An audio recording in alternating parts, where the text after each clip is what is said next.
Ok, voy a empezar por darles la bienvenida a todos a esta sesión sobre la laguna Salton Sea y el aire. Hablemos de ello. Yo soy David Lowe, el director del Centro de Investigación de Disparidades Sanitarias en la Universidad de California en Riverside. Les damos la bienvenida, muchas gracias por venir. Este es el primer evento de tres eventos que cubrirán una serie de temas en torno al aire y los impactos del aire alrededor de la laguna Salton Sea. Voy a presentar a Elizabeth Shealy de la División de Investigación de la Junta de Recursos del Aire de California para que diga unas palabras y luego pasaremos a la parte principal del programa. Gracias, David. Únicamente quería saludar a todos y darles la bienvenida a uno de nuestros webinars de la comunidad de la Laguna Salton Sea. Yo soy Elizabeth Shealy, la jefa de la División de Investigación de la Junta de Recursos de Aire en California, o CARB por sus siglas en inglés. CARB se complace en ser copatrocinador de la serie de webinars y realmente apreciamos el apoyo financiero de la Agencia de Protección del Medio Ambiente, o la EPA por sus siglas en inglés. Estamos deseando que se produzca el diálogo sobre la calidad de aire de la laguna Salto en sí y los problemas de la salud y escuchar a los expertos científicos en el tema. CARB ha participado en la planificación de la serie de webinars y ha trabajado con el grupo asesor de la comunidad, ya que mi división se centra en la investigación. Y con esto únicamente les quiero agradecer a todos y darles la bienvenida nuevamente. Gracias, Elizabeth. Y como podemos ver en la diapositiva, este fue el esfuerzo de un gran número de interesados de la comunidad y los miembros del comité de planificación se mencionan aquí. Fueron varias juntas poniéndonos de acuerdo acerca del formato, los temas y somos afortunados de tener la participación de este grupo de expertos presentadores el día de hoy y en eventos futuros también. Ahora vamos a pasar a el reconocimiento de la Tierra. Les presento a Sarah Bliss. Ella va a presentar el reconocimiento de la Tierra. My class, Hagedeo, Esta es la forma de cómo se dice hola, ¿cómo están todos en Chemubibi? ¿Cómo están todos? Mi nombre es Sara Bliss, como pueden ver en la diapositiva. Soy la directora de los programas tribales de la EPA. Esta es la Agencia de Protección Ambiental. También soy la oficial en la preservación histórica tribal, así que protegemos tanto los recursos culturales como los naturales en la reserva de las tribus, y también resolvemos dudas acerca de las tribus del Valle de Coachella y las tierras tradicionales de la banda de 29 Palmas de Indios de la Misión. Hoy quiero hacer un reconocimiento de la tierra a todas las comunidades tradicionales del Valle de Coachella, el grupo de indios Cuya de Agua Caliente, el grupo de indios Cuya de Agustín, el grupo de indios de la Misión de Cabazón, el grupo de indios Torres Martínez y los indios de la Misión de 29 Palmas. Todas estas comunidades tribales habitaron, administraron y cuidaron y aún cuidan, habitan y administran el Valle de Coachella. Y también durante la declaración del reconocimiento de la tierra, no solo quiero hacer la declaración para las tribus que vivieron por el tiempo inmemorable, también quiero que creamos y pensamos en la manera de cómo todos nosotros podríamos continuar administrando y cuidando de estas tierras. Esta serie es una de las maneras en las que investigamos cómo crear un ambiente saludable para nuestras generaciones presentes y futuras. Ma, Esto significa gracias en Chemehuevi. Ok, gracias Sara. Ahora es tiempo de pasar al programa principal. Estamos muy agradecidos de que Sahara Usano, quien es la directora de programas en Alianza, haya estado de acuerdo en ser la moderadora de nuestras presentaciones y de la conversación que tendremos al final. Y creo, por supuesto, que es muy importante tener a la comunidad involucrada en tener esta conversación el día de hoy. Así que de nuevo, gracias a ella por estar de acuerdo en hacer esto, y voy a cederte la palabra. Muchísimas gracias, Dr. Lowe, y bienvenidos sean todos. Mi nombre es Sahara Usano y voy a explicarles un poco de la sesión y cómo vamos a involucrar a todos. Les pedimos por favor que hagan sus preguntas en la sección de preguntas y respuestas o Q&A. Tendremos tiempo para la discusión durante la segunda hora. Por favor, sepan que pueden levantar la mano y serán promovidos como panelistas para poder hablar. De no ser así, leeremos las preguntas para el público y nuestros presentadores compartirán sus respuestas con todos ustedes y comenzaremos. Solo un recordatorio para los presentadores sobre la importancia del tiempo para asegurarse de que tengamos tiempo suficiente para la discusión al final. Y para comenzar con nuestra primera presentación, me gustaría presentar a la doctora Baerini. Si me puedes corregir, a partir de ahí vamos por orden. Muchas gracias, fue perfecto. Gracias por la introducción de hoy. El día de hoy estaré hablando de la calidad de aire en el Valle Imperial, lo que conocemos y lo que no conocemos. Cuando hablamos de la calidad de aire, ¿qué es lo que exactamente nos referimos con calidad de aire? La calidad de aire es medida y caracterizada por la cantidad de contaminantes que tenemos.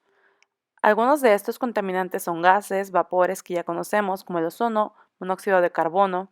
Algunas son partículas, pequeñas partículas que están suspendidas en el aire, también conocidas como aerosoles, pero nos referimos a ellas como PM, PM2.5 o PM10.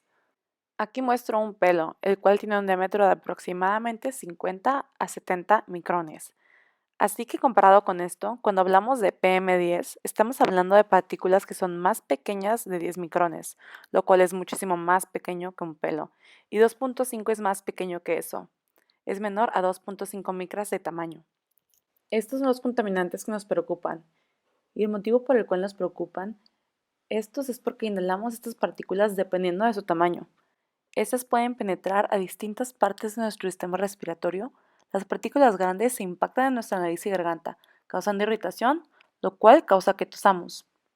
Si estamos en áreas polvosas, las partículas pequeñas pueden ir más a fondo de nuestros pulmones, yéndose a áreas donde pueden interactuar con nuestro sistema sanguíneo. Así que los componentes tóxicos de esas partículas pueden penetrar nuestra sangre. ¿Podemos regresar unas diapositivas, por favor?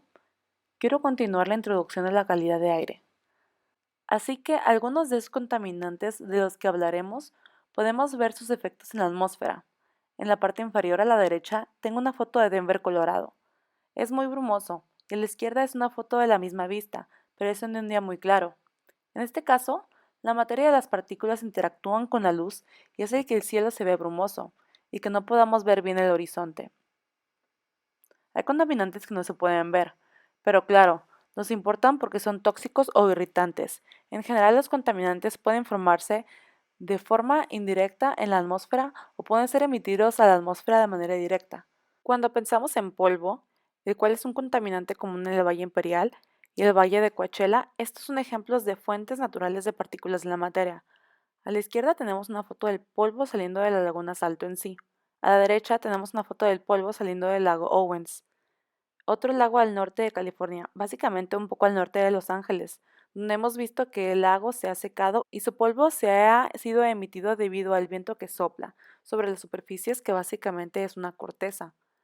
Las emisiones de los lechos del lago y los lechos del lago seco varía dependiendo de distintos factores ambientales, y esto hace que mejorar la calidad de aire y reducir sus emisiones sea un poco más difícil de lo que se pueda pensar.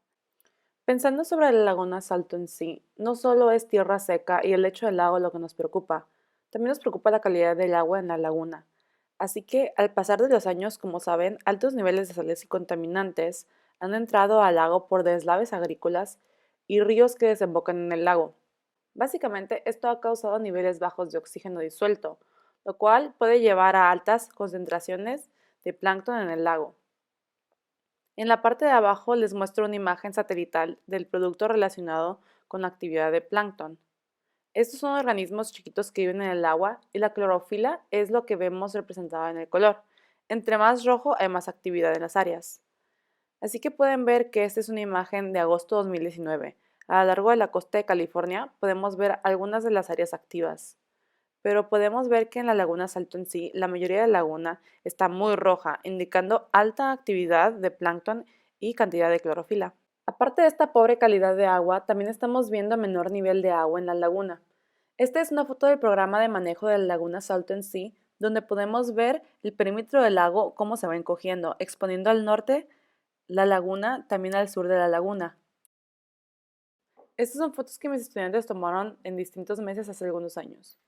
En diciembre, el lecho de la laguna estaba muy seco. Esto es en el sur de la laguna. La superficie era muy esponjosa, casi como textura de harina. En marzo pareciera que se formó una costra y algunos componentes se han ido de la superficie, así que ya no tenemos la textura esponjosa que básicamente cubría todo el área. Y a la derecha, esto es después de una tormenta de polvo. Aquí podemos ver cómo toda la textura se fue. Partículas que parecían harinas se han suspendido en el aire, y lo que vemos como remanente es básicamente esta costra en la superficie. Así que, dependiendo de la estación, podemos ver diferentes cantidades y diferentes tipos de polvo siendo emitido.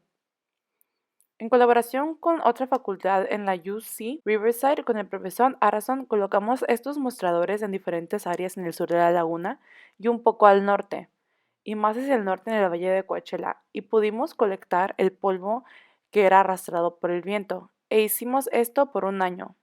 Los mostradores estuvieron colocados únicamente un mes.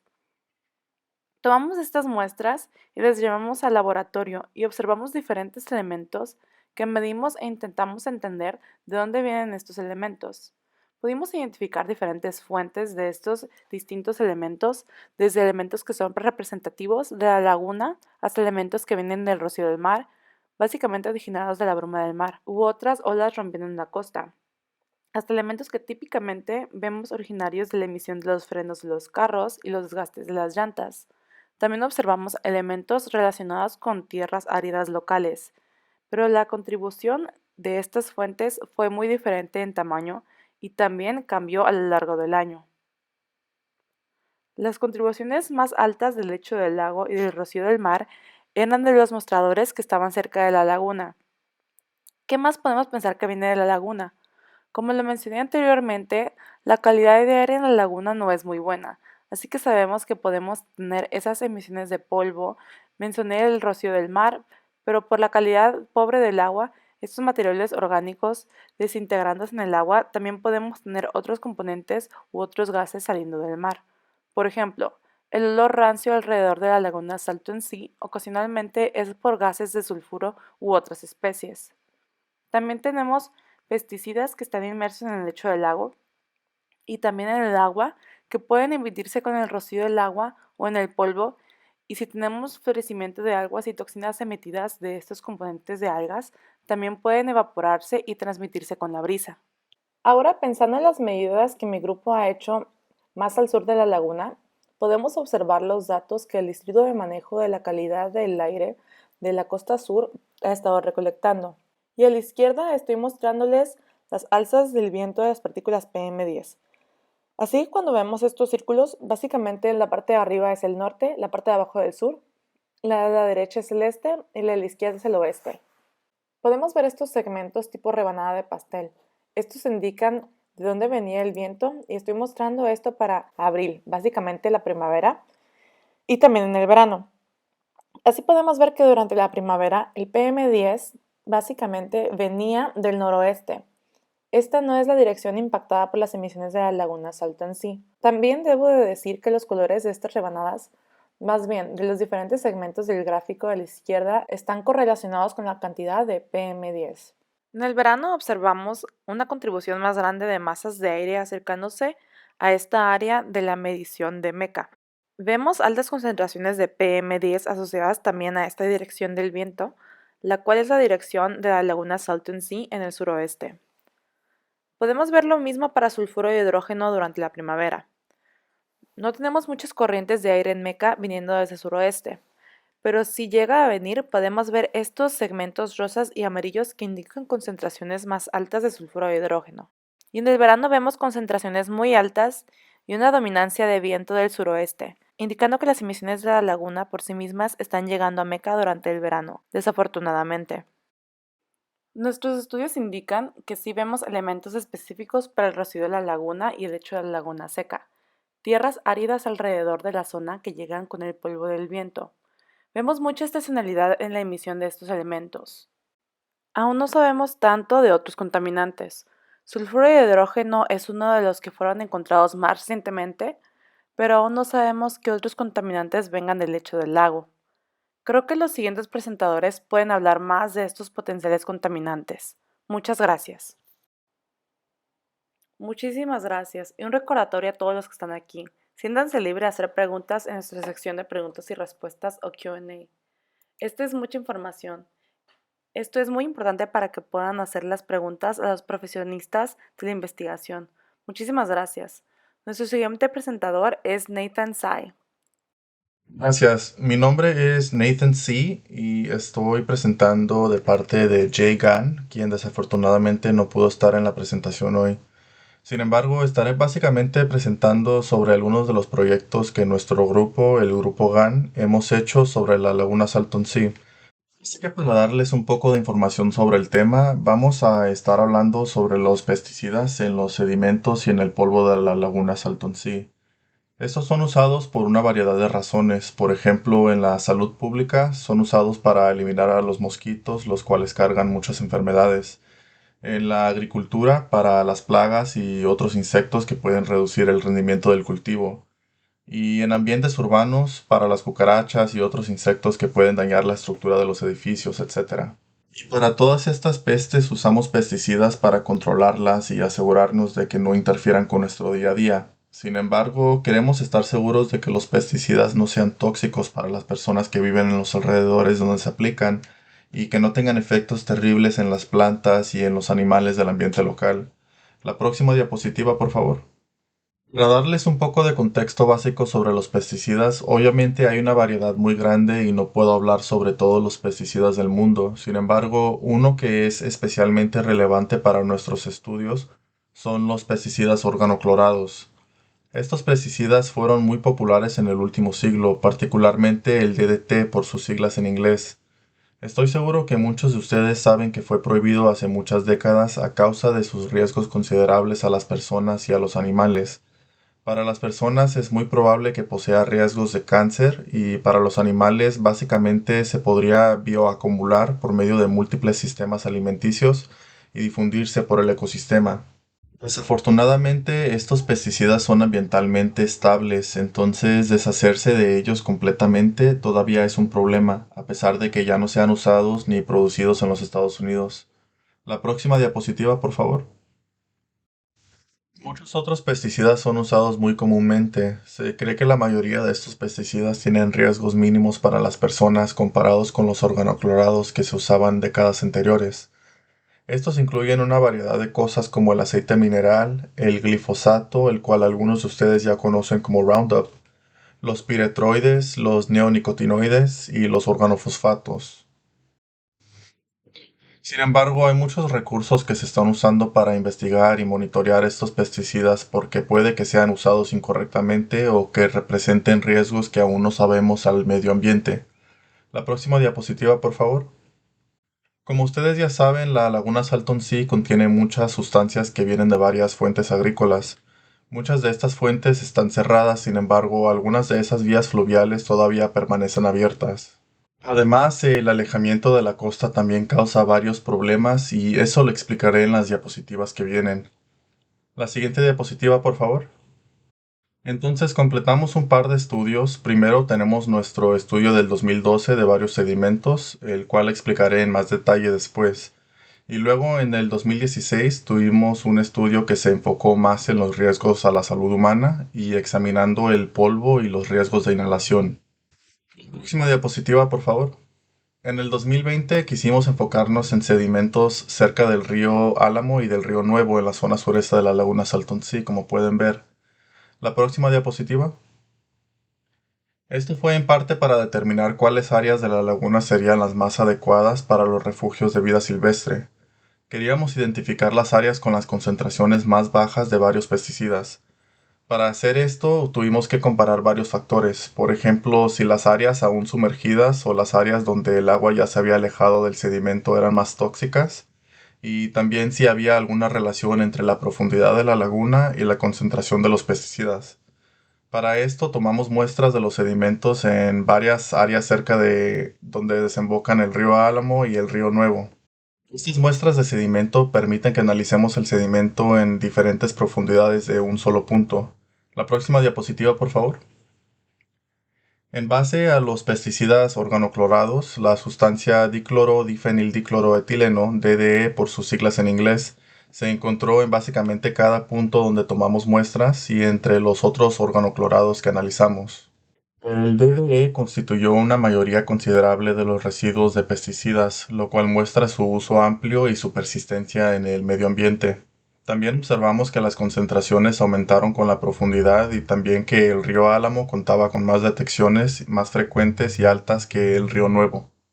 También observamos que los sedimentos que estaban expuestos al aire en el área donde se había alejado la costa estaban más contaminados que los sedimentos sumergidos. En la derecha pueden ver los mapas. Los tres mapas de arriba se refieren al río Álamo y los tres de abajo se refieren al río Nuevo. Los mapas muestran la profundidad en la cual se tomaron las muestras, y podemos ver que en las áreas rojas son donde se creía que las concentraciones de DDE eran más altas que los niveles que son considerados tóxicos para la vida silvestre. Y podemos ver que la cantidad de estas áreas rojas aumenta en cuanto vamos bajando de profundidad. Esto tiene sentido porque los organoclorados son bastante hidrofóbicos, lo cual quiere decir que les gusta pegarse a las partículas como las del sedimento, el polvo y la tierra en lugar de las del agua. Y en lo que va fluyendo el agua con el tiempo, los sedimentos y las otras partículas se asientan al fondo de la laguna y depositan las concentraciones de pesticidas. La siguiente diapositiva, por favor. Vimos tendencias similares en cuanto a los pesticidas usados actualmente. La bifentrina fue la más prevalente de estos. Es uno de los piretroides en California y es usada para controlar a las hormigas de fuego y también tiene otros usos. Vimos tendencias espaciales y temporales muy similares a las de los organoclorados. La siguiente diapositiva, por favor. Después, en otras observaciones, el DDT y los organoclorados fueron considerados los pesticidas que representaban un riesgo más alto en comparación con los pesticidas usados actualmente. Además, los sedimentos expuestos al aire contenían concentraciones más altas que los sedimentos sumergidos. Esto indica que se cree que las áreas de agua más cercanas al centro de la laguna tienen cantidades más bajas de residuos. La próxima diapositiva, por favor. En segundo lugar, tenemos nuestro estudio del polvo y riesgo de inhalación. Aquí en el mapa tenemos las áreas de Red Hill, Bombay Beach y North Shore, y recolectamos sedimentos y polvo de esos tres puntos para analizar las concentraciones de los organoclorados DDT y de otro tipo de organoclorado, los bifenilos policlorados. Estos son usados a veces como pesticidas y también en otros productos del consumidor. No vimos tendencias claras en cuanto al DDT, salvo que las concentraciones fueron más altas cerca de Red Hill. Esto puede ser porque el río Álamo desemboca ahí, a diferencia de la playa de North Shore, donde no existe una fuente considerable de residuo de agua de la agricultura. La próxima diapositiva, por favor. Bueno, tal vez debería haber escogido unos gráficos mejores para esta diapositiva, mis disculpas por eso, pero básicamente nuestro grupo quiso observar los efectos del polvo. Con estos sedimentos y otras partículas se cree que aunque haya un riesgo de respirar contaminantes como pesticidas, cuando se inhalan, debido a la química, no todas estas sustancias llegan a los pulmones. No vimos tendencias claras en cuanto al DDT, salvo que las concentraciones fueron más altas cerca de Red Hill. Esto puede ser porque el río Álamo desemboca ahí, a diferencia de la playa de North Shore, donde no existe una fuente considerable de residuo de agua de la agricultura.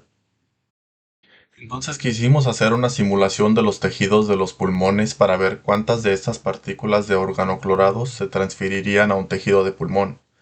Observamos que cuando estas partículas entraron en el ambiente simulacro, casi toda la transferencia ocurrió dentro de la primera hora o dos y que el 56% de los residuos se transfirieron, o casi la mitad.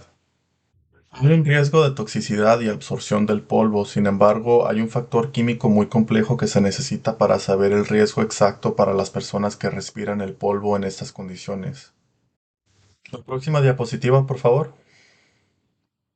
Bueno, para resumir, los organoclorados comparados con otros pesticidas todavía representan riesgos considerables, y es probable que monitorear estos sitios y otros sitios históricamente contaminados sea importante para examinar en qué dirección van las cosas, especialmente porque los organoclorados son tan ambientalmente estables.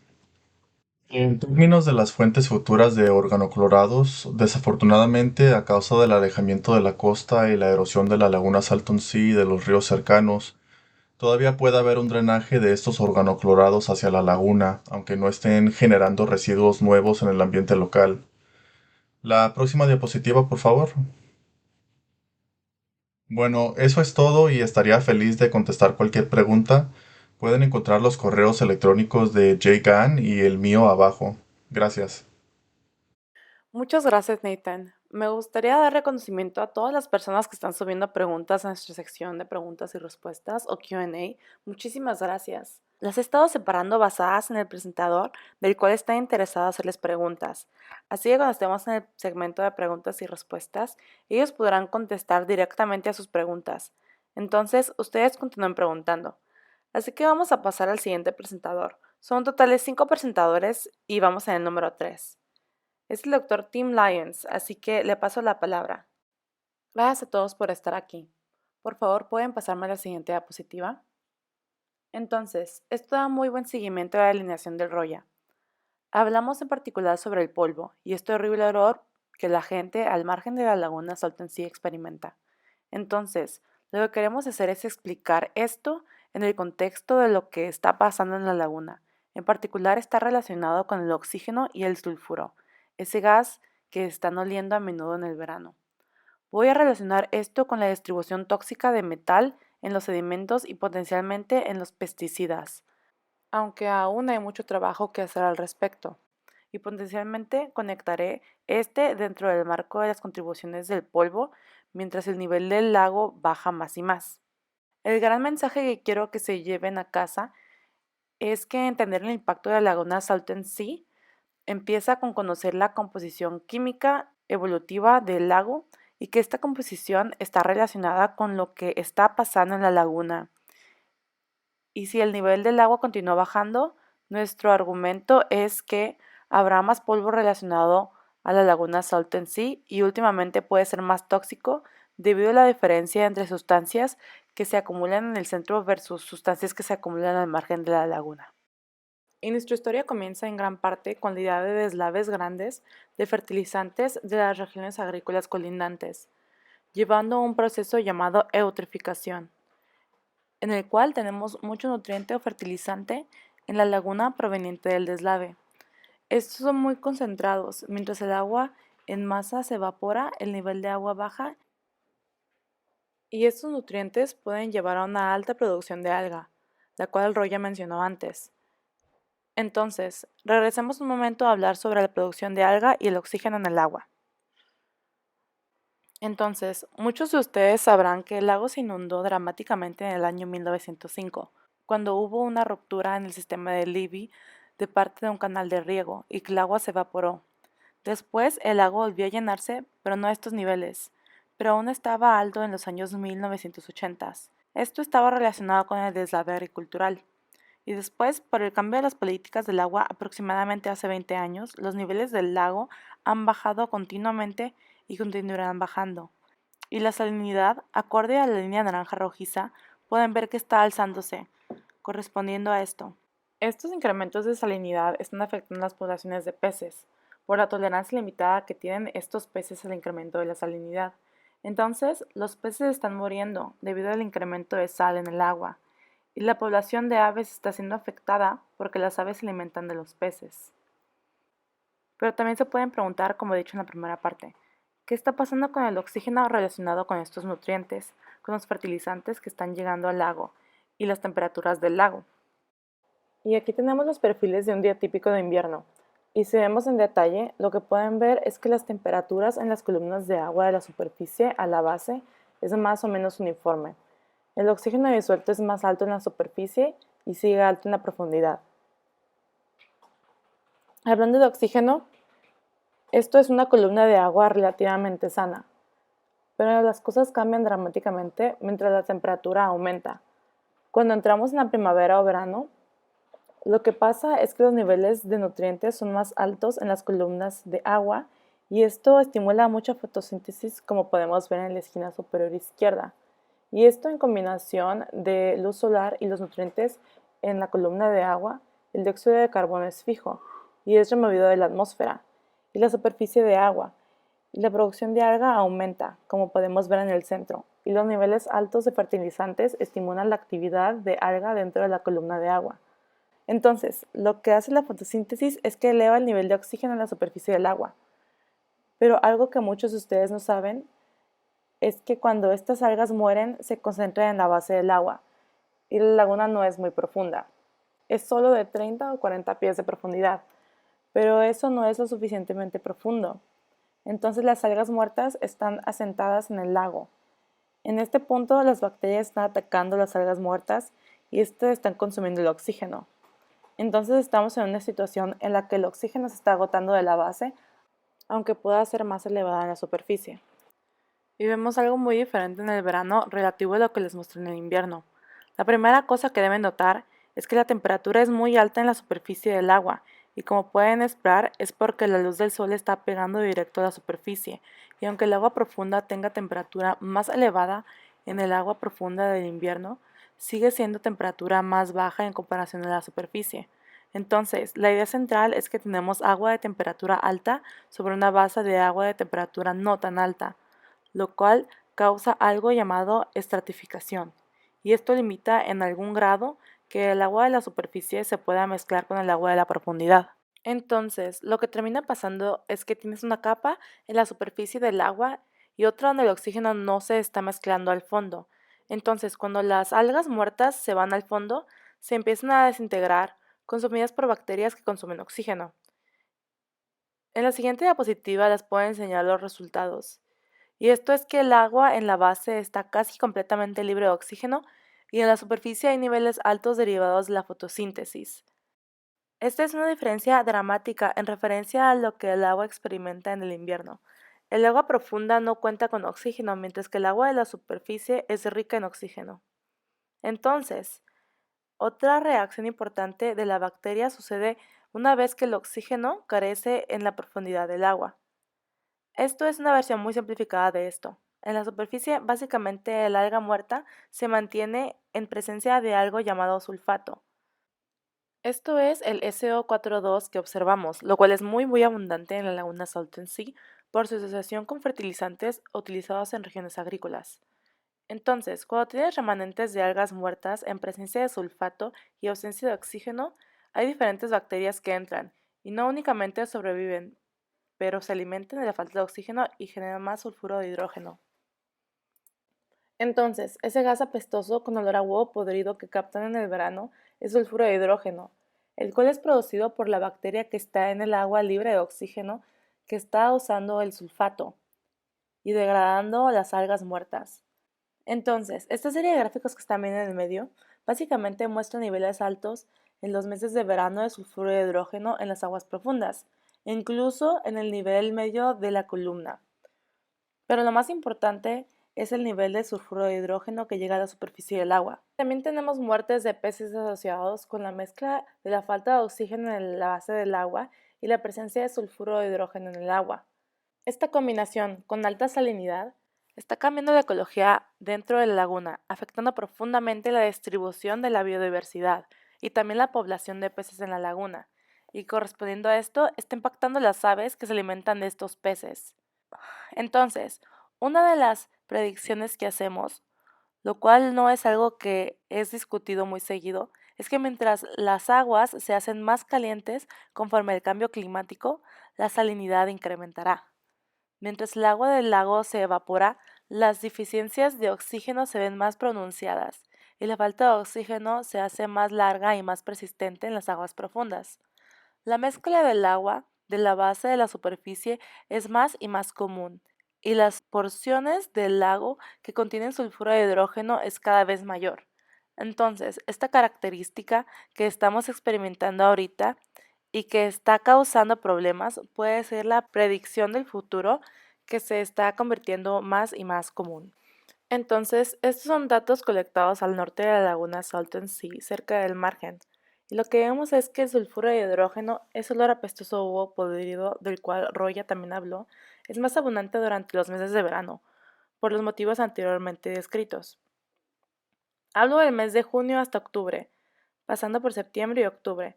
Esto es simplemente por la química cambiante del agua. Entonces, fundamentalmente, existen florecimientos grandes de algas asociados a fertilizantes. Su vida y después de su muerte y su consumo de oxígeno en las aguas profundas y la producción de sulfuro de hidrógeno que después se mueve al agua de la superficie del lago y que después se puede mezclar y ser liberado a la atmósfera.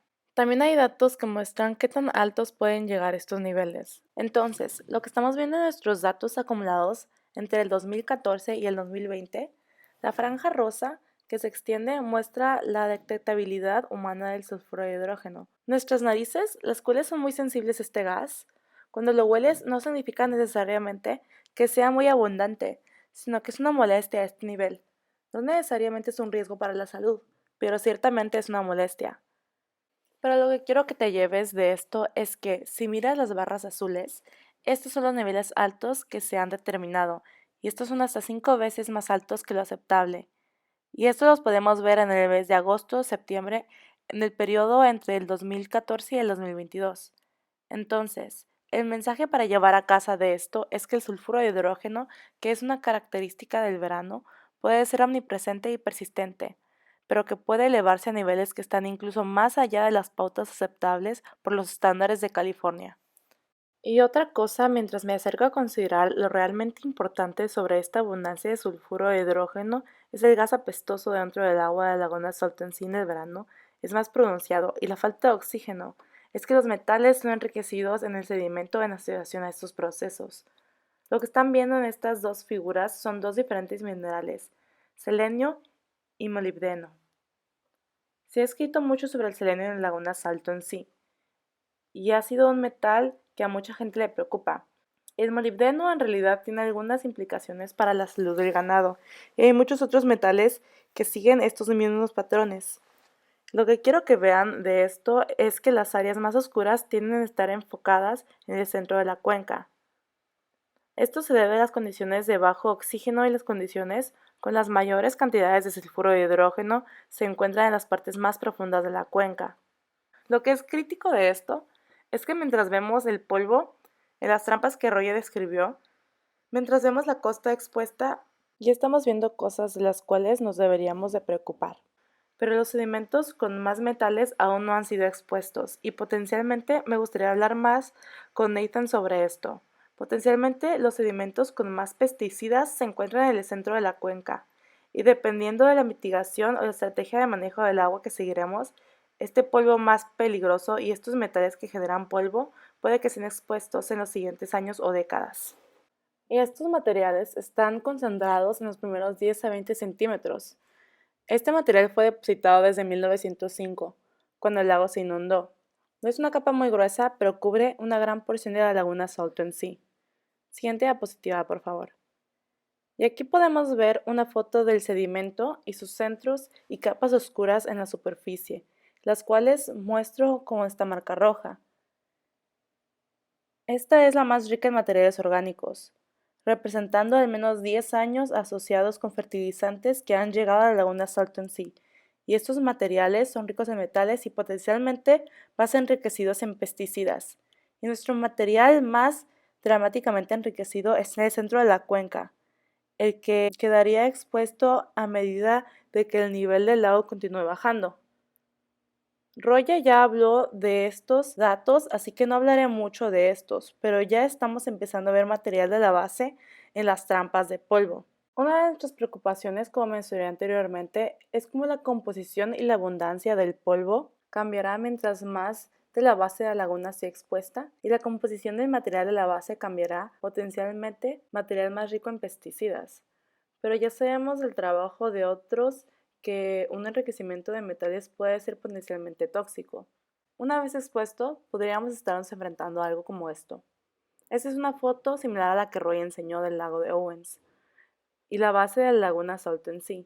La laguna Salton Sea, como tal, es entre 320 a 340 millas cuadradas y dependiendo del manejo de las políticas del agua, más y más material será expuesto y el material del centro puede ser potencialmente más peligroso. Entonces, nosotros estamos monitoreando los sedimentos, y por nosotros me refiero a Caroline Hung y Charlie Diamond, quienes han ido muy frecuentemente en diversas temporadas del año a colectar ejemplares de agua y sedimentos. Pueden ver un set de muestra abajo, y estamos mapeando la distribución de los metales a lo largo del lecho del lago, y ellos están midiendo la composición del agua a lo largo del lago en lo que va cambiando conforme las temporadas. A la larga, lo que estamos intentando hacer es desarrollar un mapa de predicción que dejará que los modeladores puedan imaginar cuáles materiales pueden convertirse y están en proceso de convertirse en polvo, en lo que el nivel del agua continúa disminuyendo. Bueno, voy a parar ahí. Muchísimas gracias. Muchísimas gracias, Dr. Tim. El próximo y cuarto presentador es el Dr. Ryan Sinclair de la Universidad de Loma Linda. Hola a todos, me gustaría hablarles un poco sobre el alejamiento de la costa de la laguna Salton Sea y simplemente mencionarles que hay muchas cosas vinculadas a lo que pasará cuando el polvo del lecho esté expuesto o cuando el lecho de la laguna sea expuesto al aire y lo arrastre el viento. Bueno, lo que hicimos fue trabajar con un equipo que se llama Intercambio Próspero de la Tierra y con un grupo llamado Alianza para ir a escuchar a la comunidad y llevar a cabo un proyecto de ciencia comunitaria. Estamos priorizando lo que les interesa a los miembros de la comunidad y después construyendo investigaciones en torno a esas prioridades. Entonces, esto es un proceso donde estamos haciendo ciencia juntos para avanzar una o más de las prioridades de la comunidad. El proceso alienta a las comunidades, especialmente a las comunidades históricamente marginalizadas o oprimidas, a que trabajen con nosotros. De hecho, tratamos de recibir nuestra orientación de ellos y que ellos nos digan cuáles son las prioridades. Intentamos que ellos también se beneficien por medio del aprendizaje a lo largo del proceso mientras generamos datos que son confiables y que se puedan usar en las políticas. La siguiente diapositiva. Este es un tipo de diagrama sobre la ciencia comunitaria. La mayoría del tiempo durante el proceso científico, los científicos van a ir a la laguna Salton Sea y recolectar datos de mapas, datos sobre el aire y el agua o datos sobre encuestas de salud y probablemente van a tratar de hacer una publicación o usarlos para una propuesta adicional. Van a usarlos para algo que ellos piensan que es relevante y que las agencias puedan querer y básicamente dejarse llevar por el proceso científico, y eso es bastante fácil. Tal vez no sea intencional, pero es fácil ignorar a la comunidad en estas situaciones donde no se está escuchando para el beneficio de la comunidad o para entender qué es lo que está pasando con el punto de vista de la comunidad. Si se hace de esa manera, puedes observar la experiencia vivida, la familiaridad cultural, el conocimiento local y la abogacía que ellos tienen y en la cual están inmersos. Cuando combinas eso con el proceso científico actual, puedes obtener una campaña verdadera la cual puede llevar a acciones. Eso beneficia a todos los involucrados, a todos en la comunidad, a las agencias locales y hasta nos puede llevar a un proceso científico. Siguiente diapositiva. Entonces, en este caso, lo que estamos haciendo es respondiendo al programa de manejo de la laguna Salton Sea o el SSMP por sus siglas en inglés. En el 2018 y el 2017 respondimos a algunas de las metas y de los datos que faltaban que observamos y acudimos a la comunidad para que nos guiaran en qué hacer al respecto de estas. Decidimos que una de las cosas que la gente realmente no conoce de la laguna Salton Sea es el cambio físico de la laguna, o sea, de la costa. Siguiente diapositiva, por favor. Así que hablamos con las comunidades acerca del cambio de la costa y encontramos que observando la cantidad de gente que vive alrededor de la laguna Salton Sea, hay muchas comunidades dentro del rango de viento de la laguna en el mismo valle que la laguna. Y si ven, se puede decir que están en el mismo valle de aire, y muchas de ellas también están colindando con la laguna Salton Sea. Así que básicamente viven al lado de la laguna. Siguiente diapositiva, por favor. Sabiendo eso y conociendo el proceso de hablar con la gente, concluimos con un conjunto de necesidades de promoción y también algunas prioridades. Así que estas dos áreas realmente son para crecer la capacidad de la gente que vive alrededor de la laguna en cuestión de las ciencias y también para colectar investigaciones sobre la salud ambiental que sean políticamente pertinentes. Todo esto mientras respondemos a las necesidades que la gente nos expresó en juntas antes de comenzar este proceso. Y el enfoque es simplemente demostrar que la costa está cambiando. Todos hemos escuchado que la costa está cambiando y todos sabemos que la laguna Salton sí se está secando, pero no sabemos cómo se ve, así que eso formó parte del proyecto. Y cuando tienes esto en mente, puedes en verdad darte una idea de cómo se ve la costa. Tienen un enfoque mucho mejor para estas discusiones sobre la calidad del aire y el aumento de la playa y tal vez de los pesticidas, los sulfatos, el selenio y estos temas de los cuales hablamos porque ahora pueden visualizar cuál es verdaderamente la costa. También hay otros componentes que para abogar para ellos se necesita recolectar datos. Pero una vez empiezas a recolectar datos que estén en un formato que la gente pueda usar y puedes utilizar esto para hacer decisiones políticas o para ayudar a los servidores públicos a tomar decisiones y así es como más o menos se conforma esto. Siguiente diapositiva, por favor.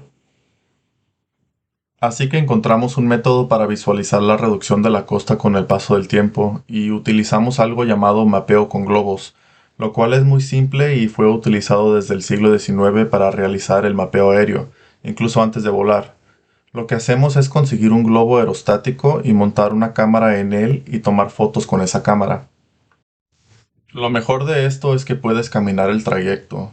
Puedes hacer un equipo con tu comunidad y pueden ir a caminar por la costa y eso es el evento. Esto es lo más significativo porque ahí es cuando te toca conocer con quién estás tratando y tienes la oportunidad de conocerlos y puedes escuchar sus prioridades y puedes salir y experimentar lo que hay en la costa de la laguna Salton Sea mientras colectas información caminando con este gran globo con una línea. Puedes pasar la línea entre las personas o facilitar a las personas que construyan el globo mientras están allí en la laguna y ven la costa. Y luego salen o lo llevan alrededor y se recopilan imágenes realmente buenas. Y la calidad de las imágenes que se pueden obtener en un mapeo con globos son tan buenas como las que se pueden obtener con un dron, excepto que el globo tiene el componente colaborativo. Siguiente diapositiva. Lo que hicimos fue usar estos globos o un globo grande aerostático o otro como este, el cual fue hecho con sacos de dormir pegados llenos de helio. Esos fueron nuestros globos, nosotros los armamos. Recolectamos las imágenes y después las observamos en el campo y las juntamos en una computadora y ahí podemos ver algo llamado ortofoto. Obtenemos esta imagen y la compartimos con las demás personas para que la aprecien y aprendan de ellas. Obtuvimos esto y agregamos información científica también, entonces podemos obtener los datos que construimos y realmente modelar la tasa de cambio. Así que pudimos observar qué tan rápido está cambiando la laguna y verlo en perspectiva con las diferentes políticas que hay. También pudimos observar las partículas de la materia 10 y la calidad del aire. Siguiente diapositiva. Estos son unos ejemplos de las imágenes que tomamos. Estas son imágenes llamadas ortofotos y obtuvimos como 16 imágenes diferentes de este tipo. Esta es una imagen la cual está conformada de muchas fotos tomadas por el globo. Siguiente diapositiva. Y esto es algo del pronóstico del modelo que tenemos. Estas líneas de diferentes colores representan el año y allí utilizamos un modelo llamado DESAS por sus siglas en inglés. Y este modelo nos permite observar y alinear las diferentes costas con el paso del tiempo. Las del 2002 al 2017 fueron todas imágenes satelitales, pero después, entre el 2017 y el 2020 y hasta el 2021, pudimos generar más líneas. Y para esas líneas tenemos estas otras líneas que pronostican dónde estará la costa en 10 o 20 años y en dónde estará la costa en el futuro. Entonces esto se produce por medio de la ciencia comunitaria y la comunidad participando en este proceso. La siguiente diapositiva, por favor. Si le haces clic a esto, este es un video de YouTube y nos va a enseñar más o menos dónde estamos ahora. Decidimos ir al North Shore Yacht Club porque casi todos en el este del Valle de Coachella conocen dónde queda. El club de yates sirve como un tipo de centro comunitario ahora y mucha gente ha ido ahí y lo conocen bien. El acuerdo de cuantificación de asentamiento es algo que realmente comenzó en el 2003 y continúa por 50 años. La mitigación del agua dura por 15 años desde el 2003 hasta el 2017, pero luego la mitigación termina en el 2017. Después de eso lo que vemos es este cambio en la costa. Podemos ver que el primer cambio en la playa hasta el 2017 fue de 620 pies en 15 años. Sin embargo, después, en tan solo 3 años, del 2018 al 2021, tenemos un cambio de 348 pies de playa. Esto fue medido en un solo lugar y de hecho el North Shore Yacht Club tiene un gradiente más elevado que otros lugares. Pero imaginen que cambia unos 348 pies en tan solo 3 años en comparación con 620 pies en un periodo de 15 años. Ver este cambio y la rapidez con la cual está pasando básicamente desde el final del acuerdo de cuantificación de asentamiento o el QSA por sus siglas en inglés. Y cuando eso termine, o más bien cuando el acuerdo terminó en el 2017 y luego ver qué tan rápido se ha alejado la costa, ese es el tipo de experiencia y comunicación de la vida real que queríamos que la gente de la comunidad tuviera.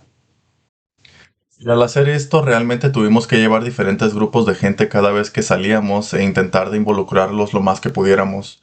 La siguiente diapositiva, por favor. Aparte de todos esos modelos, lo que pudimos hacer después fue conseguir este otro modelo que fue hecho por nuestro investigador en la Universidad de California en Irvine, quien tiene este modelo de los impactos de la calidad del aire en las áreas alrededor de la laguna Salton Sea durante una tormenta de viento o de polvo. Todas las áreas en naranja o en rojo oscuro son las áreas con los más altos índices de problemas de calidad del aire. Entonces podemos combinar nuestro proyecto de ciencia comunitaria con los datos que ya se han recolectado. Puedes ir a la siguiente diapositiva y creo que tienes que hacer clic para que aparezca. Esa es la costa del norte y estamos enseñando nuestros pronósticos aquí con las líneas de puntitos. Lo que pasa aquí es que tomamos la imagen de la diapositiva anterior y la engrandecimos y aparece bastante pixelada. Sin embargo, podemos ver que cuando agregamos un poco de la tierra de la playa, el modelo efectivamente cambia y aparecen más áreas rojas alrededor de donde viven miembros de la comunidad en la costa del norte. Entonces podemos tomar la ciencia comunitaria, el mapeo con globos, aplicar algunos modelos del clima y después mostrar el cambio en la calidad del aire. Y este fue el cambio en partículas 10 que pasaría con este pronóstico de la costa. La siguiente diapositiva.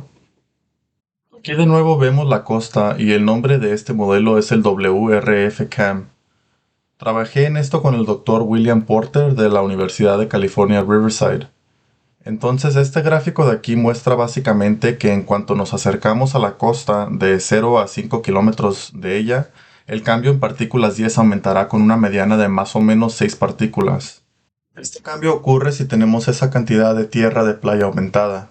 Entonces, podemos tomar toda esta ciencia comunitaria y no solo poder mostrarle a la comunidad el cambio físico del North Shore Yacht Club, un área que conocen bien, sino también usar esos datos y efectivamente producir ciencia y tenemos esto como un manuscrito que estamos entregando.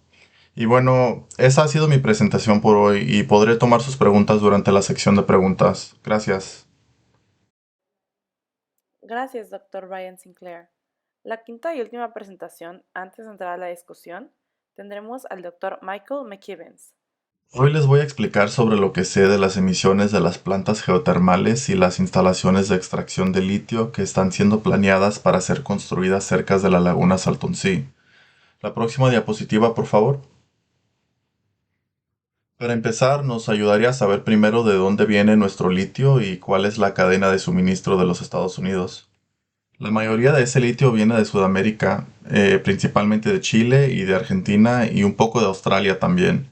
Ese litio se manda a China para ser refinado y después se manda a otros países asiáticos como Corea del Sur, Vietnam y Japón para producir cátodos para las baterías de vehículos eléctricos.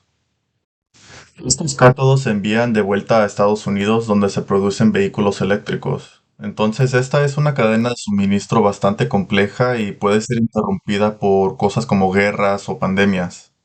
Por ejemplo, si China fuese a invadir a Taiwán, esta cadena de suministro se cortaría completamente. Entonces está en el interés de los Estados Unidos desarrollar su propia cadena de suministro de litio. La próxima diapositiva. Entonces, las empresas geotermales cerca de la laguna Salton Sea están tomando un enfoque ecológico en comparación con lo que ocurre en el resto del mundo, en tratar de extraer el litio de los fluidos geotermales profundos. Esta extracción no viene de la laguna Salton Sea misma. La extracción proviene de los fluidos geotermales que se encuentran entre 1,5 y 2 millas bajo de la laguna Salton Sea. Hay tres empresas cerca de la costa sudeste de la laguna que producen electricidad usando poder geotermal. La empresa más grande es Berkshire Hathaway Energy Renewables, y ellos son dueños de 10 de las 11 plantas. Luego existe Energy Source Minerals, quien es dueña de la última planta de las 11. Y la nueva empresa es Controlled Thermal Resources. Ellos están actualmente en proceso de construir las instalaciones para una nueva planta de poder. Los dueños de su contrato son Shannon Essen, sin embargo, podemos ver que Berkshire Hathaway Renewables son los dueños de la mayoría de los contratos en esa área. Todas estas empresas buscan extraer litio de salmueras geotermales. En comparación a la minería que ocurre en Sudamérica y en Australia, esta producción geotermal de litio tiene un impacto ambiental muy pequeño. Es un proceso de circuito cerrado, entonces el agua se extrae, se procesa y después se reinyecta bajo tierra. El agua extraída no se está tirando en la superficie y creando charcos grandes de evaporación como lo hacen en Chile. Después ese vapor es condensado y enfriado en lo que llaman un condensador para convertirlo en líquido de nuevo. La torre de enfriamiento sirve básicamente como un gigante enfriador evaporativo. La torre es lo que básicamente enfría el vapor, y les mostraré fotos de estas torres dentro de un poco. Luego el vapor condensado se recombina con el agua salada separada en el primer separador y ambos materiales se reinyectan al depósito bajo tierra para que nada se derrame afuera en la superficie. Es un sistema de circuito cerrado. El agua se extrae de debajo de la tierra, se procesa y se regresa debajo de la tierra nuevamente. Entonces, esto es lo que se consigue ver de una de las plantas de poder ahí. Si alguna vez han visitado, la característica más obvia o más grande normalmente son las torres de enfriamiento que quedan a la derecha. Se consigue ver una turbina que normalmente queda en una plataforma y normalmente es de un color naranja o rojo fuerte. En este caso es un color naranja desgastado. La mayoría del vapor que verán ahí sale de los separadores y esos son estas instalaciones altas que se encuentran agrupadas en el medio. Y bueno, esos son los componentes principales de una planta de poder geotermal. La próxima diapositiva. A veces la gente me pregunta, bueno, ¿y qué es todo este humo que sale de la planta de poder? Y yo les tengo que responder que no es humo, solo es vapor condensado o más bien agua. Cuando creamos electricidad de diferentes fuentes de energía, la fuente geotermal es la que emite la menor cantidad de dióxido de carbono. Una central térmica de carbón, la cual pueden ver en la figura de la derecha, produce muchos más gramos de dióxido de carbono por cada kilowatt producido que una planta de poder geotermal. Una central térmica de carbón tal vez produce alrededor de 1000 gramos por cada kilowatt, y una planta geotérmica produce solo 100 gramos de carbón por cada kilowatt. Entonces las plantas geotermales son formas relativamente ecológicas de producir electricidad. Si vemos las emisiones que producen las plantas de poder geotérmicas, es principalmente agua condensada. Sin embargo, el 1% son otros gases. El 96% de esos otros gases son dióxido de carbono. También existe el gas de sulfuro de hidrógeno, el cual ya mencionaron Tim y Roya anteriormente. Sin embargo, ese gas no se permite escapar a la atmósfera, de hecho lo eliminan antes de que pueda ser emitido. Entonces siempre le digo a la gente que si huelen sulfuro de hidrógeno en el área, por favor no culpen a las plantas de poder porque en realidad no tienen permitido emitir sulfuro de hidrógeno. Si lo huelen, el olor viene de la laguna a causa de la actividad de la bacteria y las algas muertas que Tim ya explicó anteriormente. La próxima diapositiva. De hecho, pueden buscar información sobre las emisiones de dióxido de carbono de las plantas de poder en el área. CARB tiene un sitio de internet muy bueno donde se catalogan las emisiones anuales del área y pueden buscar las plantas geotérmicas del área. Esto es solo para el 2019, simplemente escogí un año reciente y podemos ver a todas las plantas geotérmicas catalogadas aquí y la cantidad de dióxido de carbono que están emitiendo al año, o sea, las toneladas cuadradas de dióxido de carbono al año. En promedio, cada una de las 11 plantas de poder en el área está produciendo alrededor de 15.000 toneladas al año. Me gusta explicarle a la gente que piensen en esta cifra en el contexto de qué es lo que producen otras instalaciones en el sur de California. La refinería de petróleo de Chevron en la ciudad del Segundo, que cada año sale en la tele o en los diarios a causa de sus incendios, emite 3 millones de toneladas de dióxido de carbono al año. Una fábrica de cemento emite más de 1 millón de toneladas e incluso una fábrica de azúcar en Brawley produce muchas más veces dióxido de carbono que una planta de poder geotérmica. Aquí también hay otros ejemplos cercanos al área. Entonces, las plantas de poder geotérmica son bastante buenas y limpias en cuestión de emisiones de dióxido de carbono. Entonces, una buena pregunta es, si vamos a comenzar a extraer litio, ¿eso hará que las emisiones de dióxido de carbono aumenten? Y la respuesta es que sí lo harán en el sentido de que si usamos electricidad para extraer el litio, entonces la producción de esa electricidad usada producirá emisiones de dióxido de carbono. Si usaremos plantas térmicas de carbono para producir la electricidad usada durante la extracción del litio, eso sería un problema porque ese tipo de plantas térmicas emiten cantidades grandes de dióxido de carbono. Y de hecho, la mayoría de las plantas geotérmicas producen electricidad para su propio uso. De alguna manera autogeneran su propia energía porque producen electricidad. A esto le llamamos poder parasitario, y típicamente es entre el 10 y el 20% del poder total producido por la planta. La mayoría de las operaciones de extracción de litio intentan usar lo más que pueden de este poder parasitario para no tener que usar electricidad que es generada quemando carbón o producida usando gas natural. De esta manera no generan mucho en términos de dióxido de carbono comparado con lo que ya se genera en la planta. La próxima diapositiva. Entonces, si analizamos las emisiones de dióxido de carbono provenientes de la extracción de litio alrededor del mundo, realmente depende del proceso de minería que es utilizado. Un estudio reciente de hecho mostró que la extracción geotérmica del agua salada es realmente el método más limpio para producir litio en cuestión de emisiones de dióxido de carbono comparado con los demás métodos. El proceso de roca dura en Australia y en China es el peor y esto está demostrado en la figura de abajo a la derecha. Esto muestra las toneladas de dióxido de carbono producidas de acuerdo con las toneladas de litio producido, en relación con las diferentes maneras de producir litio del mundo. Podemos ver aquí que la minería de roca dura es la peor manera. Las salmueras o lagos secos que son usados en Sudamérica tampoco son tan buenas maneras, sin embargo no son tan dañinas como la roca dura. Cuando analizamos los productores geotermales de litio, están produciendo una cantidad muy pequeña de dióxido de carbono si están usando electricidad generada por medio de combustibles fósiles. Y si están usando electricidad autogenerada, o sea, un poder parasitario, están de hecho reduciendo las emisiones de dióxido de carbono. En realidad estamos hablando de un crédito de carbono de la planta de poder en vez de una emisión de dióxido de carbono. En conclusión, espero haberles mostrado que la extracción geotérmica de litio es la menos destructiva y la que menos emite dióxido de carbono y que podría ayudarnos a asegurar una cadena de suministro doméstica y estable. Esto sería para la creciente demanda de litio en Estados Unidos. Necesitamos el litio para carros eléctricos, para guardar la energía eléctrica, para nuestros celulares, computadoras, tabletas y para mucho más. Vamos a necesitar el litio especialmente si planeamos no depender más de los combustibles fósiles. Los costos infraestructurales son mínimos con la energía geotermal porque la planta de poder ya está ahí. Entonces simplemente estamos revisando el filtro de litio en una planta de poder ya existente. No se necesitará construir nueva infraestructura y estas plantas ya emiten 10 veces menos la cantidad de dióxido de carbono que una planta que depende de combustibles fósiles. Y si estas empresas pueden usar en su mayoría el poder eléctrico parasitario para extraer el litio, entonces no estarán aumentando las emisiones de dióxido de carbono en el proceso. Bueno, eso es todo. Gracias. Muchísimas gracias, Dr. Michael McCabbins. Gracias a todos los presentadores el día de hoy. Hay muchísimas preguntas aquí en nuestra sección de preguntas y respuestas. Quiero recordarles que aún pueden agregar sus dudas a esta sección. También quiero decirles que tienen la oportunidad de alzar la mano si así lo desean.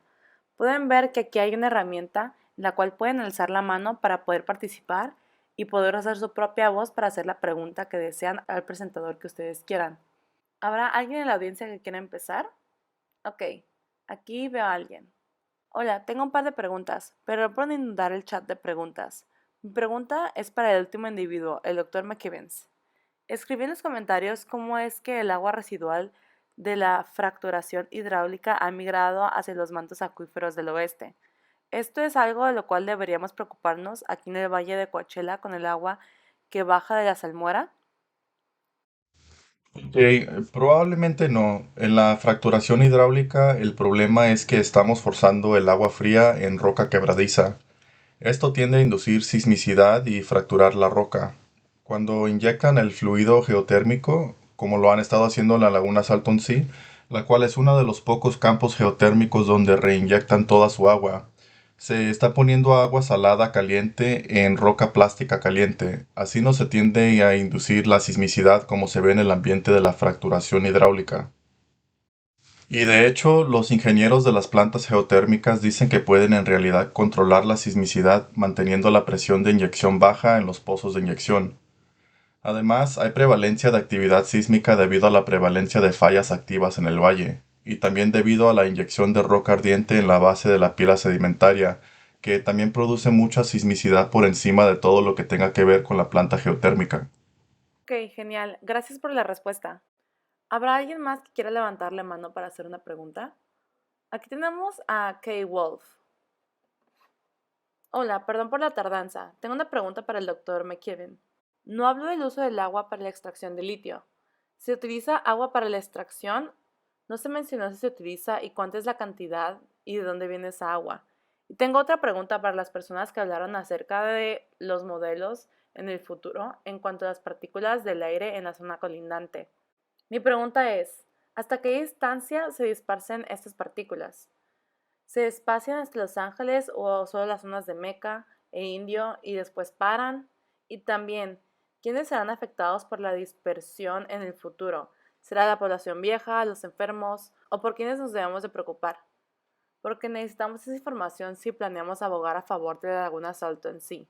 Muchas gracias. Ok, entonces responderé a la primera pregunta acerca del uso de agua para la extracción de litio. Las compañías están muy preocupadas con esto, conocen que es un tema bastante sensible, así que están considerando diversas fuentes de agua. Si usan agua de los canales del distrito de irrigación de Imperial, el consumo de agua obviamente competirá con el agua para uso municipal y agrícola, y quieren minimizar eso. Hay mucha agua de pozo salobre local que no es apta para beber ni para la agricultura y que podría limpiarse y usarse en este proceso. Y también recuerda que comenté que el vapor se condensa otra vez a estado líquido y pueden usar este vapor, el cual es tan puro como el agua procesada, y esta se puede usar para la extracción de litio. Otra posibilidad que se está observando es la de osmosis inversa y la destilación del agua que no sea de los canales. Esta es una gran pregunta. También creo que es algo que mucha gente se va a estar cuestionando. También quiero recordarles que la extracción de litio usa un décimo de la cantidad de agua que se usa en lugares como Chile o Argentina para el minado de litio. Ok, tal vez yo puedo comentar un poco sobre el transporte del polvo. En términos de impacto, claro que entre más cerca estés de la fuente, más grande será el impacto, porque mientras se emite la contaminación, este se mezcla con el aire y esto significa que entre más lejos esté, más se mezcla con el aire y más se diluyen las concentraciones. Así que los impactos serán menores. Aunque no estoy segura si hay alguien específicamente investigando acerca del alcance del polvo de Laguna Salto en sí a áreas como Los Ángeles, sí sabemos que las masas de aire de la región de la Laguna Salto en sí se alcanzan zonas del norte de la cuenca. En el 2012, por ejemplo, el olor de sulfuro de hidrógeno fue percibido hasta la zona de Ventura. Así que en términos de partículas siendo acarreadas por estas masas de aire, hay un potencial para alcanzar zonas más al norte de la cuenca de igual manera. Muchas gracias.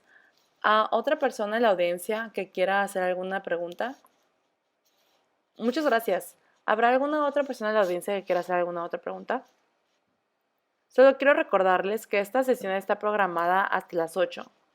Como mencionó Catherine anteriormente, todavía tenemos preguntas en nuestra sección de preguntas y respuestas, las cuales podemos responder si es que ya no quieren hacer una pregunta por este medio. Ok, creo que hay que responder las preguntas escritas vía Zoom. Estas primeras 3 preguntas son para la doctora Barini. Se las diré de una por una. La primera es, ¿qué tan al sur llegan las emisiones de la Laguna Salto en sí? No se han tomado medidas para ver qué tan al sur de la frontera llegan, pero dado mis conocimientos acerca del transporte atmosférico, es probable que la contaminación, el gas y las partículas viajen kilómetros. Hay emisiones de, por ejemplo, China que llegan hacia la costa oeste de Estados Unidos. Todo depende de los patrones específicos de clima que transporta el aire, desde la superficie hasta las alturas. Una vez a cierta altura puede ser transportado más libremente. Hay ciertas ciudades en el sur de la laguna Salto en sí, inclusive a la frontera con México, que pueden verse afectadas por el polvo. Y también debo mencionar que la mayoría del tiempo el flujo del aire en esta región va de noroeste a suroeste, básicamente acercando contaminantes al suroeste. Ocasionalmente, como muestro en alguna de mis gráficas, también pasa que hay una reversa de la dirección, yendo de sureste a noroeste. Por eso es que ambas comunidades, las del norte y las del sur, desafortunadamente se ven impactadas por las emisiones de la laguna Salto en sí y las tierras secas alrededor. La siguiente pregunta para usted, doctora Barini.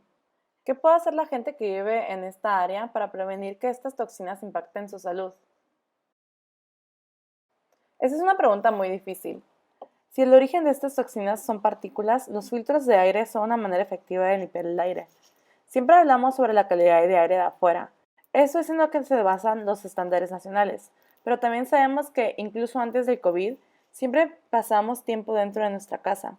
Así que tener un sistema de filtración en los cuartos en los que más estamos podría ayudar. Así, el aire que viene de afuera hacia adentro, esas partículas se pueden filtrar.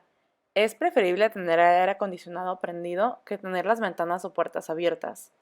También puedes aislar y cambiar la manera en la cual te expones al aire cuando estás adentro en comparación a cuando estás afuera. Sé que existen alertas en la red IVEN y del Distrito de Manejo de la Calidad de Aire ante condiciones de viento. Cuando veas que el exterior se ve brumoso, evitar estar afuera. Esta sería una medida inteligente, así nos exponemos menos a los irritantes. Gracias. Y la última pregunta para la doctora Barini es, si ambos polos de la laguna Salton Sea se están afectando de la misma manera, ¿cómo es que las diferentes áreas geográficas influencian la calidad de aire?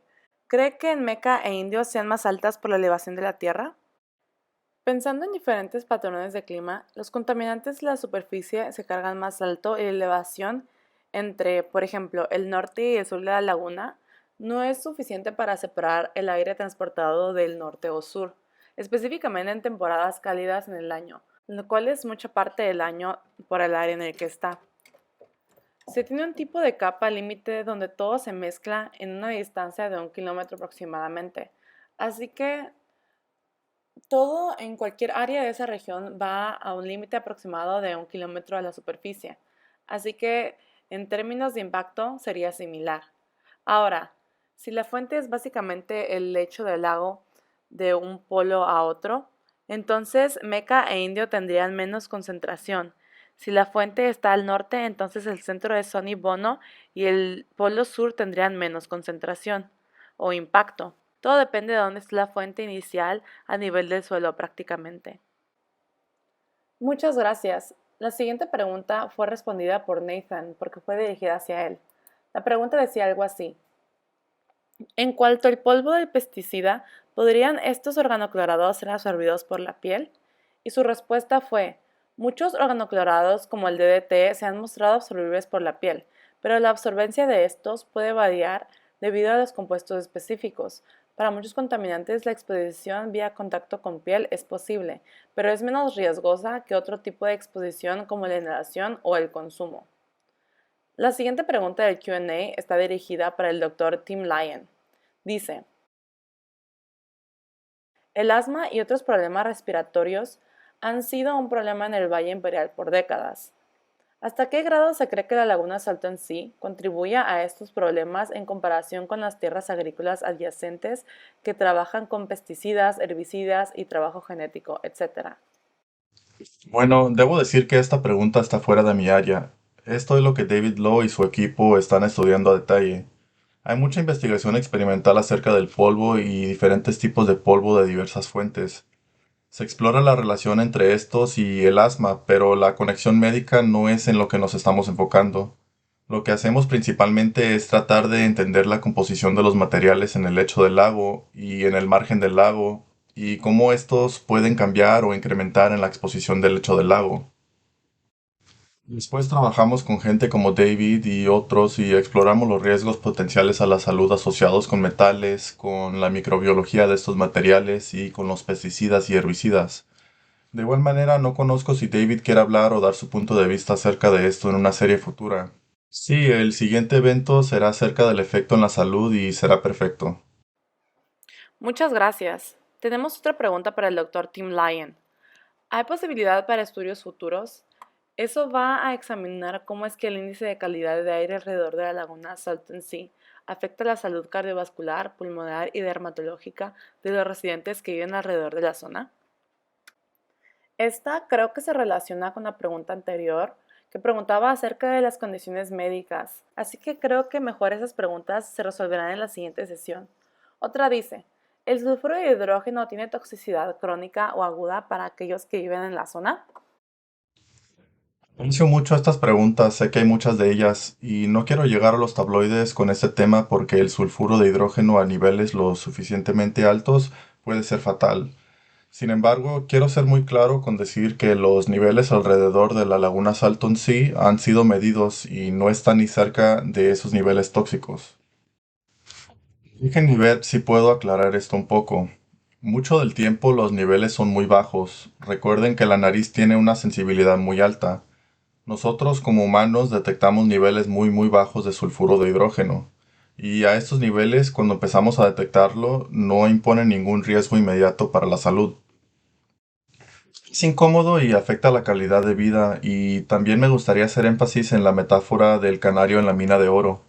Hablo de lo que está pasando dentro del lago, de la química donde el oxígeno es perdido por medio de reacciones de microbios y diferentes bacterias que entran y usan componentes presentes, incluyendo algas muertas. Estas bacterias generan sulfuro de hidrógeno, lo cual puede llevar al enriquecimiento de metales y pesticidas en estas bases de sedimento. Este sedimento se va a exponer en varios grados dependiendo de qué tanto baje la costa si el lago se seca completamente. Pero pensando en los datos que he presentado, y agradezco a Caroline por el ensamble de datos del Distrito de Manejo de Calidad del Aire del Suroeste, ellos han estado monitoreando el sulfuro de hidrógeno en el norte de la costa en particular, entonces me gustaría agregar en este punto que quisiera abogar por más estaciones de monitoreo hacia el sur y en el resto de las regiones colindantes. Esto sería para asegurarnos de que lo que vemos en los datos obtenidos sea representativo de lo que está sucediendo en la mayoría del lago, incluyendo otras áreas donde la gente está viviendo, en particular la zona del sur. La mayoría de estos niveles medidos, los cuales son mayores en el verano por las razones discutidas anteriormente, son bastante bajos. Mostré una figura anteriormente, no creo ser necesario volver a mostrarla, tengo los datos en mente. Sin embargo, mostré una figura sobre un periodo de 6 años de cuáles fueron los niveles más altos entre ese periodo, y esos niveles estaban en orden de 100 a 200 unidades por 1000 millones. Viendo la literatura que tengo aquí, esos niveles, los cuales han sido los niveles más altos en un periodo de 5 a 6 años, son aproximadamente 10% del nivel de lo que puede comenzar a ser dañino. Así que la prolongación de exposición a niveles que son 10 veces esto puede causar náusea, lagrimeo, dolor de cabeza, pérdida del sueño, condiciones bronquiales, incluyendo patrones similar al asma y el asma en sí. El sulfuro puede ser un problema, puede ser hasta fatal, pero a niveles intermedios puede comenzar a representar problemas respiratorios. Y entonces, de nuevo, déjenme ser claro con esto. Si tomamos los niveles extremos que han sido medidos por la organización en este periodo de 5 años, son solo el 10% de lo que empieza a convertirse realmente en un problema. Ahora, déjenme enfatizar, no hemos estado monitoreando alrededor de todo el lago y no conocemos qué es lo que pasará, y parte del problema es la persistencia y la frecuencia de la exposición, la cual podría ser más común. Los niveles de esto podrían ser más altos y más persistentes durante los meses del verano, entre junio, julio, agosto y septiembre, y durante las primeras etapas de octubre. Y bueno, creo que es algo grande y desconocido. A la gente no le gusta el olor de esto, es una alarma que indica que algo mal está sucediendo. Nos habla de la habilidad del aire de mover material de la laguna Salton Sea a otras áreas. Y como Gloria mencionó, estos gases son detectados hasta el área de Los Ángeles. Es mucho más fácil movilizar gas que partículas pequeñas. Sin embargo, es una advertencia de que existe este transporte hacia el oeste, y quiero hacer énfasis de nuevo en esto porque hablamos del polvo en la base, pero también estamos hablando de lo que puede ser dañino para nosotros en los siguientes años. Y tal vez no sea en tantos años, mientras el sulfuro vaya en aumento y se haga más persistente. Pero por ahorita a sus niveles más extremos está a un décimo aproximadamente de ser un verdadero problema biológico para los humanos. La siguiente pregunta, y doctor Tim, creo que esto aún es de su área. ¿Qué es considerado un nivel tóxico de sulfuro de hidrógeno? Sí, bueno, creo que acabamos de hablar de eso, y solo para reiterar que los niveles que están siendo detectados en la mayoría de los casos son muy bajos comparados a los niveles tóxicos. Sin embargo, los niveles extremos detectados durante este periodo sí exceden los niveles dictaminados por las guías del estado. En algunos casos por un factor de 5, y son entre el 5 y el 10% de los niveles que empiezan a ser verdaderamente un problema para la salud. Y esto está basado en datos limitados. Entonces, les repito, no contamos con tantas estaciones de monitoreo y esto está levantando una preocupación de cómo estas condiciones podrían cambiar otra vez. No es solo sobre el nivel en una cierta cantidad de tiempo, sino también es la persistencia de la exposición al sulfuro de hidrógeno. Y David y otros ponentes podrían hablar de esto en las siguientes juntas, acerca de los efectos de estos niveles por periodos de tiempo largos. Sobre estos yo no entiendo, pero puede que ellos entiendan. No es una cantidad trivial de sulfuro de hidrógeno a esos niveles altos. Muchas gracias. Las siguientes preguntas son dirigidas para el Dr. Michael McKibbins. La persona escribió: he leído artículos sobre la minería de litio expandiéndose a la laguna Salton Sea en el año 2024. ¿Qué preocupaciones deberían tener los residentes de Meca, Thermal y otras comunidades colindantes? Bueno, no es minería de litio, es extracción de litio, así que no habrán hoyos abiertos, voladuras, polvo o ácido sulfúrico como lo hay en las minas de Australia. Tampoco habrán pozos de evaporación del tamaño de una cancha de fútbol que se puedan ver desde la estratosfera como en Chile. De hecho, no se verá más que un edificio adicional o dos al lado de las plantas geotérmicas. El agua salada ya habrá sido extraída y procesada para el vapor y electricidad, entonces no habrán interrupciones más que eso. Lo que podría haber son oportunidades laborales que se abrirían gracias a esta industria en desarrollo. Se debería solicitar que los ingresos de litio regresen a la comunidad para respaldar la infraestructura comunitaria y mejorarla. También voy a señalar en el episodio de las próximas semanas que deberíamos estar preocupados por si la industria del litio o una industria geotérmica expandida pueden desarrollarse alrededor de la laguna Salton Sea si no resolvemos los problemas de salud. Si el asma se ve ligado con componentes bacterianos en el polvo del lecho de la laguna y eso no puede ser mitigado, ¿cómo esperamos que la gente venga a esta región a trabajar? Esas serían las cosas en las cuales yo me enfocaría. Gracias, Dr. McKibbins. Y la última pregunta para usted dice: ¿el Dr. McKibbins no era consultor para compañías geotérmicas? Si este es el caso, este es un conflicto de interés que debería de haber sido mencionado al inicio de la sesión, ¿no? Bueno, voy a responder a esa pregunta, pero veo que había una pregunta antes sobre la eliminación de las aguas residuales de la fracturación hidráulica infiltrándose al agua subterránea y si eso es algo que debería preocuparnos. Creo que esa pregunta alguien ya la hizo verbalmente, pero si quiere responder, adelante. Sí, pero me estoy dando cuenta que no respondí a esa parte de la pregunta. Bueno, están inyectando el agua salada a una profundidad más profunda de la cual la están produciendo, y esa profundidad es de 1 a 2 millas debajo la tierra, entonces no hay ninguna interacción con el agua fresca subterránea para nada. No hay ninguna conexión hidrológica entre dónde producen o inyectan el agua salada de la geotérmica y el agua fresca subterránea. Entonces eso no es un problema. Ahora, si he consultado para empresas geotermales, sí.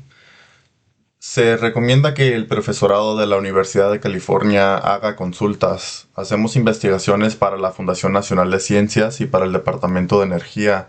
Y a causa de todas estas actividades, que van desde las investigaciones científicas hasta la consultación, conocemos bastante sobre nuestros campos de estudio. Entonces, no creo que sea un conflicto de interés. También nos alientan a que nos identifiquemos en cualquier foro público y yo me he identificado y no estoy hablando desde el anonimato. Entonces, esa es mi respuesta. Muchas gracias a todos. Hay una pregunta más, pero no fue dirigida a nadie en particular, a no ser que haya leído incorrectamente. Después le pasaré la palabra a uno de los miembros de la audiencia que tiene la mano levantada por el nombre de Heather Bolsten.